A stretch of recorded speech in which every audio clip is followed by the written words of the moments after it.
tu montes avec moi. Nous allons élever notre Dieu. Oh yes. Mon âme veut t'adorer, mon cœur veut t'élever. Plus haut, plus haut. Ta présence est ma force, ta présence est mon bonheur. Laisse-moi t'adorer. Plus haut, plus haut, plus haut, plus haut. Je veux aller plus haut, je veux aller plus haut, je veux aller plus haut, je veux aller plus haut, plus haut, plus haut. Je veux toucher tes profondeurs, toucher tes profondeurs, toucher tes profondeurs, toucher tes profondeurs. Plus haut, oui, plus haut, plus haut. Oh, je veux toucher tes profondeurs, toucher tes profondeurs, toucher tes profondeurs, toucher tes profondeurs. Plus haut, plus haut. Je veux aller plus haut, je veux aller plus haut, je veux aller plus haut, je veux aller plus haut. Bonjour ma fille, Marie-Prise Katia, épouse Lélette, que Dieu te bénisse. Depuis ta position, tu t'arrives.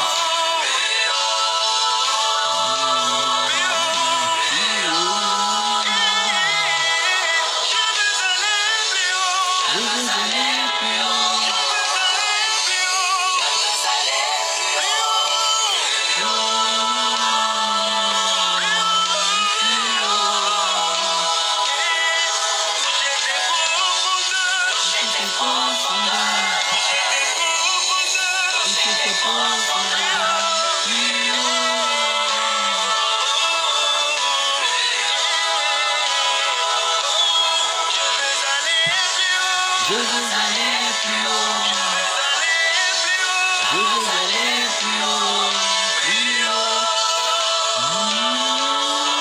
plus haut. Ta présence est ma force, Ta présence est ma force, ta présence est mon bonheur. ta présence est mon bonheur. Plus haut, plus haut, plus haut, plus haut, plus haut, plus haut, plus haut. Nous sommes en train de monter comme des aigles. Alléluia.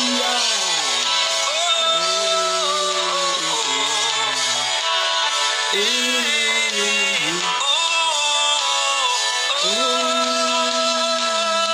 Je vais monter.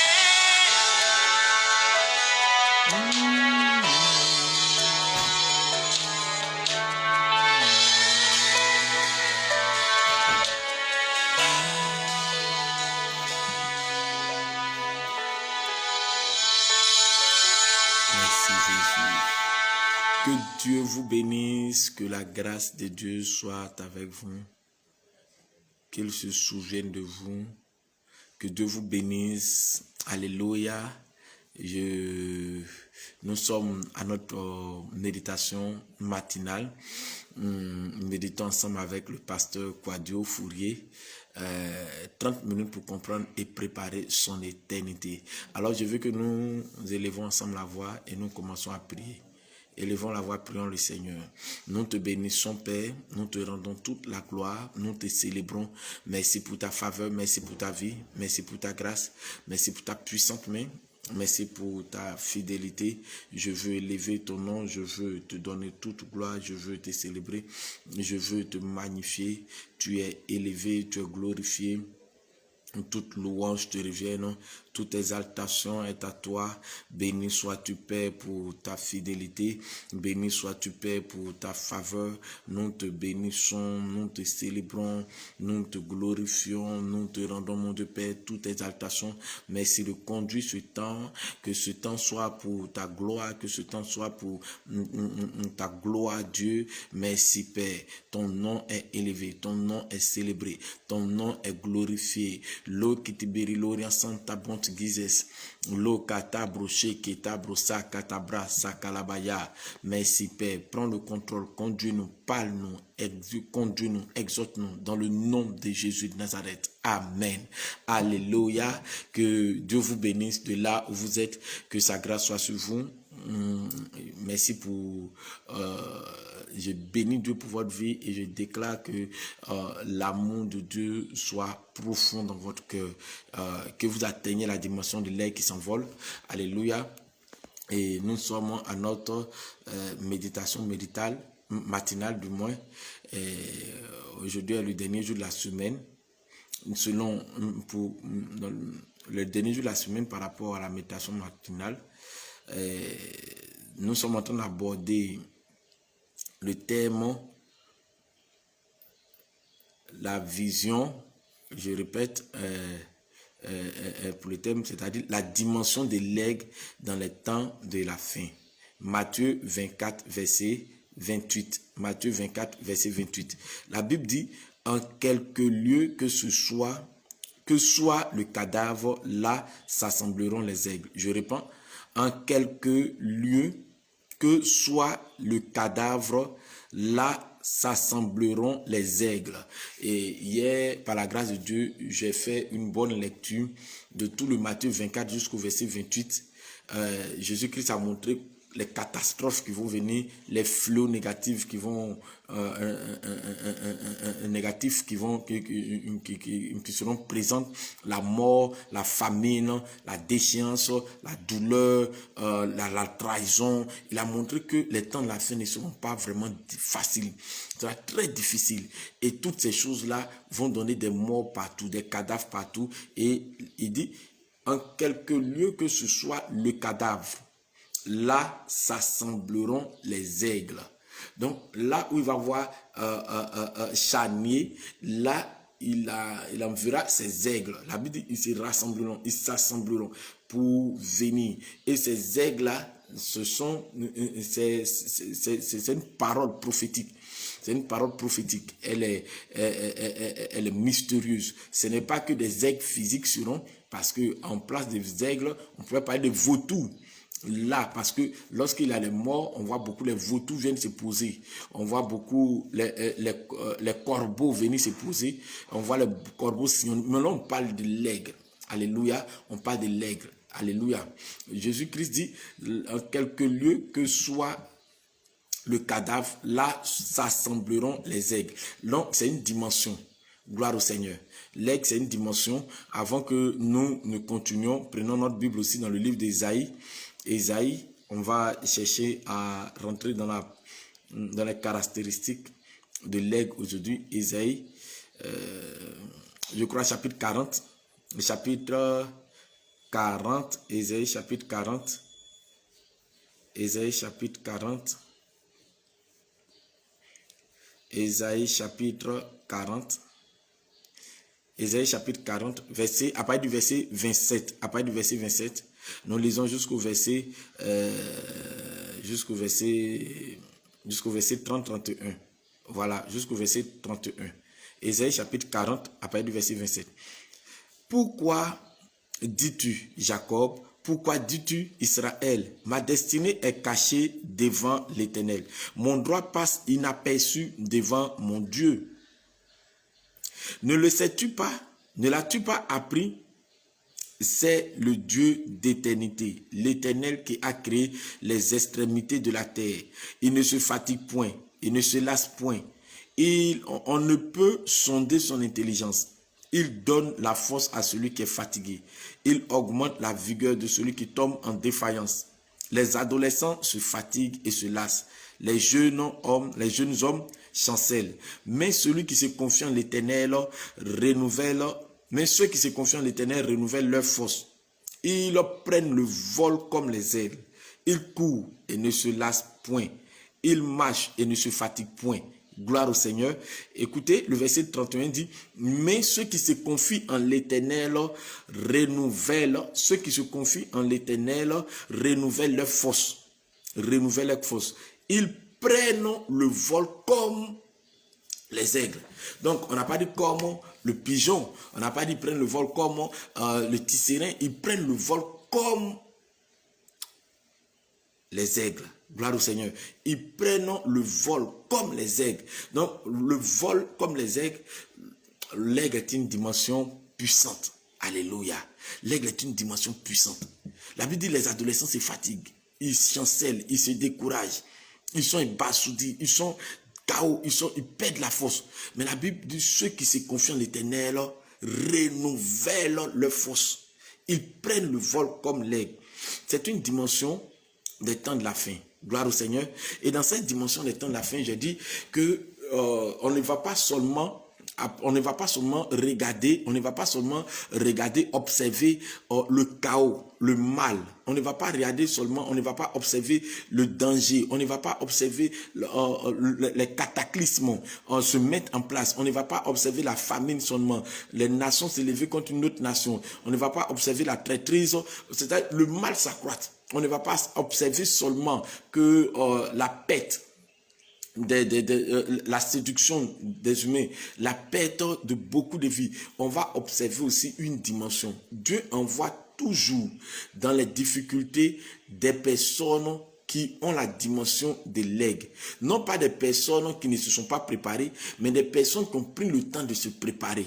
Alléluia, c'est sur eux que la main de Dieu tombe.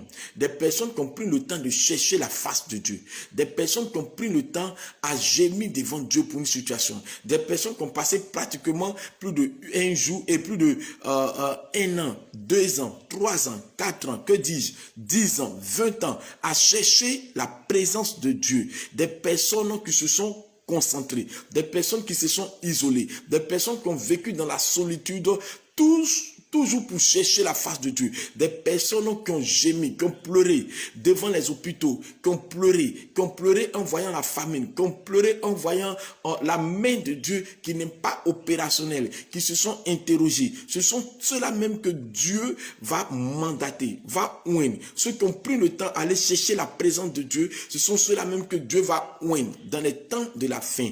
La Bible déclare que en quelques lieux, la Bible dit, excusez-moi, la Bible dit, en quelques lieux où s'assemblent les aigles, en quelques lieux où seront le cadavre, les cadavres, là s'assembleront les aigles. Alléluia, ils s'assembleront. C'est-à-dire, ils vont venir, s'assembler, veut dire, la Bible n'a pas dit, là seront. La Bible dit, ils s'assembleront. Donc, eux vont venir où il y a le mal.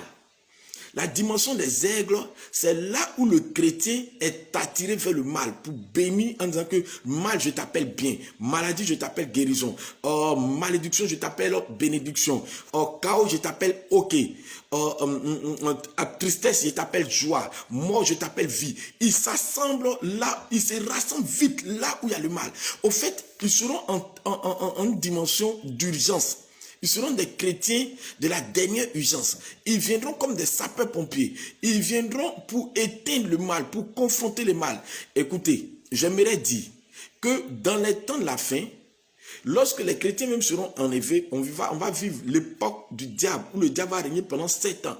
Mais pendant les 7 ans, il va séduire la terre 3 ans et demi. Et les 3 autres dernières années et demie, la Bible déclare que Dieu va envoyer des personnes qui ont la dimension d'Élie. Une personne qui a la dimension d'Élie, quand on lit le texte, une personne qui a la dimension de Moïse. C'est-à-dire des personnes qui sont capables de lever le bâton et la terre va s'effondrer. Des personnes qui sont capables de prier et le feu va descendre. On parle d'Élie encore qui va revenir dans les temps de la fin. L'esprit d'Élie qui va revenir. L'esprit de Moïse encore qui va revenir. Des personnes qui sont prêtes à confronter une nation, une armée, une puissante armée. Les personnes qui sont prêtes à confronter des gens. Alléluia. Dieu a toujours opéré là où le mal s'accroît. Il a toujours opéré avec ses enfants dans une dimension de l'aigle, dans une dimension très élevée. La dimension de l'aigle, c'est une dimension très élevée. Gloire au Seigneur. Gloire au Seigneur. Et ce n'est pas pour le pasteur, ce n'est pas pour l'évêque, ce n'est pas pour l'apôtre, ce n'est pas pour le docteur, ce n'est pas pour le prophète, ce n'est pas pour... que disent le gouverneur. Cette dimension de l'aigle, c'est pour tous les chrétiens, tous ceux qui aspirent Dieu, à voir Dieu, tous ceux qui aspirent connaître Dieu, tous ceux qui aspirent bouger avec Dieu, faire bouger le règne de Dieu, tous ceux qui aspirent, qui ne sont pas des disqualifiés, qui ne sont pas, tous ceux qui aspirent à résoudre des problèmes, ce sont eux que Dieu peut oindre. Des personnes qui peuvent se dire que nous sommes capables de disposer de notre argent, de notre finance, pour construire des villes, pour construire des cités, pour gagner des terres, afin que le règne de Dieu soit toujours prêché. Des personnes qui sont prêtes à se vendre, à se sacrifier pour que le règne de Dieu avance, pour que le mal s'arrête, pour stopper le mal. Alléluia. Alléluia. La dimension des aigles qui volent. Gloire au Seigneur. On a dit plutôt que la dimension des aigles qui volent, ce n'est pas la dimension des aigles qui sont posées. Il y a des aigles qui sont posés jusqu'à présent. Ce sont des aigles, ce sont des types de personnes, des chrétiens qui sont hésitants. Ce sont comme Dieu les a donné des dimensions, mais ils sont hésitants, ils sont toujours posés. Quand on parle de l'aigle, tu vas voir toujours, on parle de l'aigle qui vole. On parle de Jésus-Christ qui avait l'aspect dans l'Apocalypse, qui avait aussi les 4 animaux qui étaient représentés, la face des 4 animaux, on parle de la face de l'aigle qui vole. L'aigle dans sa dimension ne doit pas s'arrêter, ne doit pas se poser ses pieds, il doit toujours voler, il doit toujours percer, il doit toujours monter, il doit toujours aller de l'avant. Gloire au Seigneur. Alors aujourd'hui je te parlerai des caractéristiques, de certaines caractéristiques. Je ne terminerai pas. La semaine prochaine, par la grâce de Dieu, on continuera. On a mis l'accent sur le mal. On a appuyé sur le mal. Tu connais le mal. Mais je vais te dire, ce n'est pas là seulement, il faut t'arrêter. Tu vois, j'aimerais te dire, nous sommes dans une dimension, ça, Corona est en train de prendre en place. La dimension de l'aigle, ce sont les types de chrétiens qui vont se mettre là et qui vont prier en disant non.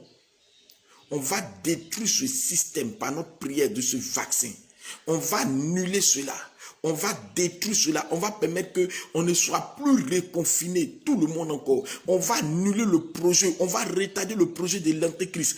On va annuler cela, les projets des Illuminati. Ça, c'est une dimension. Tu peux voir des chrétiens qui vont dire Corona, sors de la terre, quitte la terre, dégage notre territoire. Ça, c'est une dimension parce qu'ils croient que là où ils sont, il n'y a plus d'opérations mystiques qui peuvent être mises en place et réussir. Alléluia. Je pense que je parle à quelqu'un. Gloire au Seigneur. Gloire au Seigneur. Écoutez, l'aigle, dans ses caractéristiques, en 10 minutes, je le cite, l'aigle voit de loin. L'aigle qui s'envole voit de loin. L'aigle qui prend son envol voit de loin. Il perçoit sa proie à, je crois, plus de 2 km ou 200 km. Il perçoit, non, 200 km c'est un peu trop dit, il perçoit sa proie de très loin. D'ici la semaine prochaine, je vais vous donner l'exactitude de sa vision. Il voit de très loin. L'aigle voit de très loin. Voit de très loin, on parle d'une dimension spirituelle. Gloire au Seigneur. Quand on dit quelqu'un voit très loin, c'est-à-dire c'est quelqu'un qui a la révélation. C'est quelqu'un qui a la vision. C'est quelqu'un qui a l'objectif. Il peut réfléchir maintenant et penser d'ici 5 ans comment le monde sera. Il a déjà vu dans son esprit le monde, comment ça va se manifester d'ici 5 ans. D'ici 10 ans, il voit comment le monde va se manifester et ça tombe propre. Il peut regarder quelqu'un et puis il va dire, voici comment tu vas terminer. Il a la révélation. Il a la certitude. Il n'est pas dans la confusion. C'est quelqu'un qui voit de très loin. La dimension de l'aigle qui s'envole nous donne d'avoir l'intelligence renouvelée. D'avoir les dons comme les dons de révélation. Qui te donne de connaître le passé de quelqu'un. Qui te donne de connaître le passé, le présent de quelqu'un. Qui te donne de connaître l'avenir de quelqu'un. Écoutez, Jean-Baptiste, pas Jean-Baptiste, Jean de l'Apocalypse avait la dimension de l'aigle. Il était dans l'an, je crois, 90, après la mort de Jésus. Mais lorsqu'il était dans l'île de Patmos, il a vu notre monde que nous sommes en train de vivre. Il a vu le monde que les gens vont vivre encore après nous. Il a vu même l'éternité. C'est-à-dire sa vision était très loin. Les prophètes qui ont prophétisé très loin. Écoutez, c'est possible.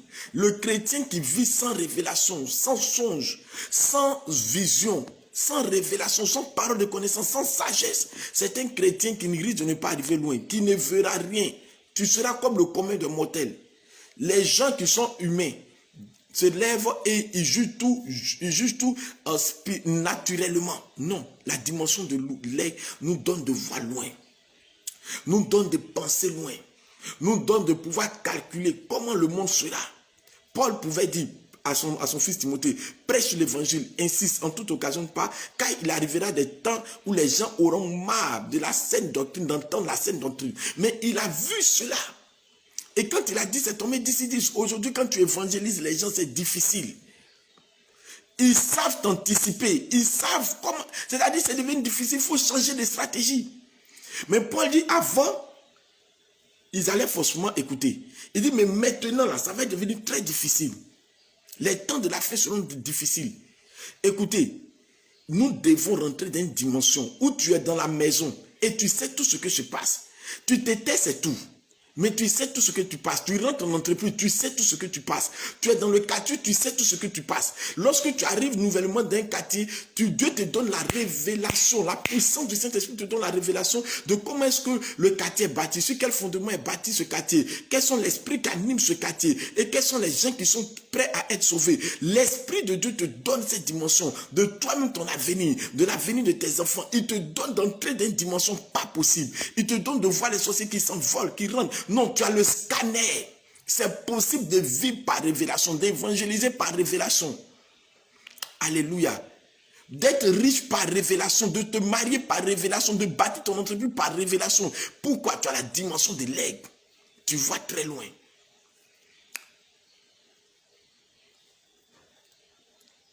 Alléluia. Avoir la dimension de l'aigle qui s'envole.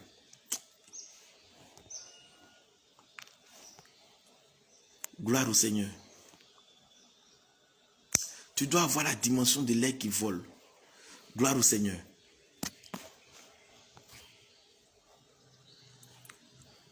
Tu dois avoir la dimension de l'aigle qui vole. J'espère qu'on se voit. Tu dois avoir cette dimension de l'aigle qui vole. Gloire au Seigneur. Deuxième, l'aigle voit tout, mais il se tait. Généralement, nous avons dit quoi? Que le lion est le roi de la forêt. Le lion est le roi de la forêt. Mais j'aimerais te dire ceci. C'est vrai que l'on dit que le lion est le roi de la forêt. Mais laisse-moi te dire quelque chose. Le lion domine la terre seulement. L'aigle, pendant qu'il vole, il voit dans l'eau. Il voit la forêt, il voit la terre, il voit tout. Mais il y a quelque chose en lui. Il se tait. Il se tait. L'aigle voit tout. L'aigle sait tout. Il surpasse. Il voit tout. Gloire au Seigneur. L'aigle voit tout. Mais il se tait. La force de l'aigle, c'est qu'il voit tout. Mais il se tait. C'est-à-dire, se tait, c'est une sagesse. C'est la dimension où tu vois les choses. Tu as la révélation. Mais tu ne parles pas tout. Dieu peut te montrer tout. Il a dit, invoque-moi, je te montrerai des grandes choses, des choses cachées que tu ne connais pas. Donc, Dieu peut te montrer tout. Tout. Tu vois tout, mais tu te tais. Tu te tais. Tu parles au temps convenable. Autant ça, tu sens le besoin de parler, tu parles. L'aigle voit tout. Il a une dimension très élevée. Le lion fut-il le roi de la forêt, mais sa vision est restreinte. Sa vision, son champ de vision est restreint. Il ne voit même pas toute la forêt. C'est le lieu où il se trouve là. Il localise et il voit. Mais l'aigle, il a une dimension élevée. Monte un jour dans un avion, ou bien monte, va jusqu'à une gratte-ciel, va à un étage très élevé, tu vas voir que tu vois tout le quartier. Tu maîtrises, tu es là, tu dis, ah, voici tel ou tel, tel. Montre un immeuble, tu vas voir beaucoup de trucs. Mais va en bas, tu ne vas pas voir ce que tu vois. Au fait, c'est une dimension, ça, quand tu rentres dans l'intimité de Dieu, Dieu te permet de voir beaucoup de choses. Dieu te permet de voir beaucoup de choses. Tu maîtrises pourquoi tu es rentré dans son intimité. Au fait, je vais t'inviter à être un chrétien qui rentre dans l'intimité de Dieu. Quand tu rentres dans son intimité, tel Dieu est, tel tu deviens. Tu vois tout. Tu sais tout. Tu comprends tout. Tu commences à comprendre des choses. Ton intelligence s'ouvre sur les enseignements, sur l'importance de la méditation, sur l'importance de la sanctification. Tu comprends tout. Tu es parfait. Tu es organisé. Une autre dimension que je cite, une autre dimension, un autre niveau, principe de l'aigle, caractéristique de l'aigle. L'aigle sait rester seul durant une bonne période pour rajeunir ou se renouveler. Je reprends. L'aigle sait rester seul durant une bonne période pour rajeunir ou se renouveler. Alléluia. Que dis-je?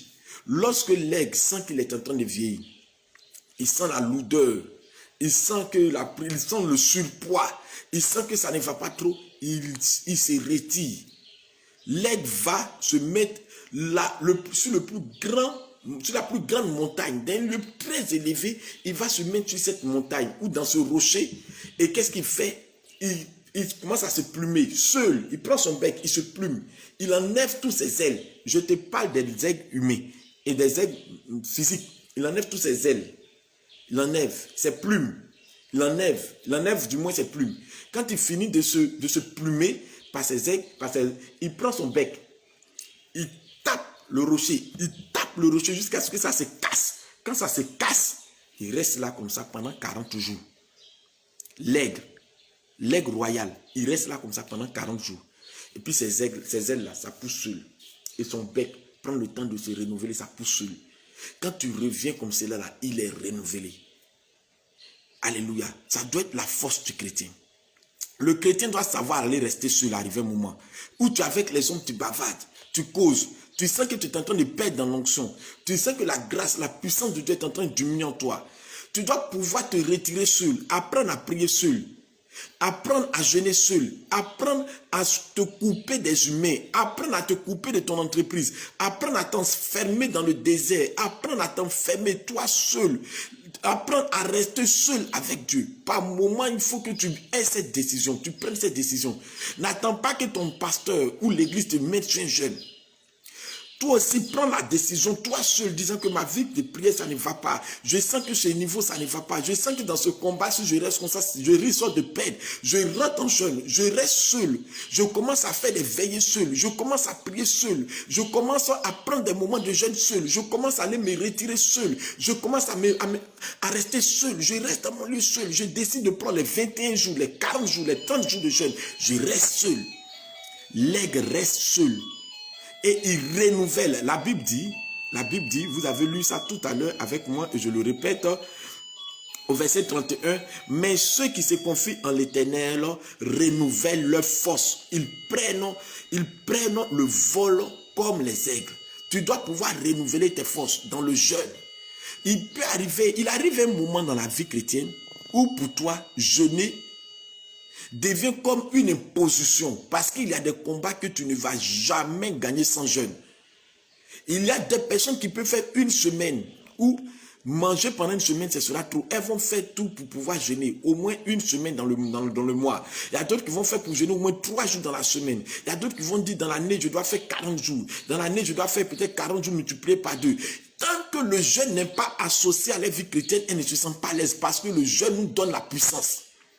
Tu dois pouvoir accumuler dans la présence de Dieu, la puissance de Dieu dans le jeûne, dans la prière. Tu dois apprendre à dire, je vais faire 3 jours de veillée, de prière, de minuit à 4 heures, de minuit à 4 heures, de minuit à 4 heures. Je vais prier seul, je vais chercher la face, je vais combattre, je vais annuler les puissances des ténèbres, je vais me retirer, je vais rester seul en jeûne et en prière pendant 40 jours. Ça ne te tuera pas, ça accumulera la présence, la puissance de Dieu en toi.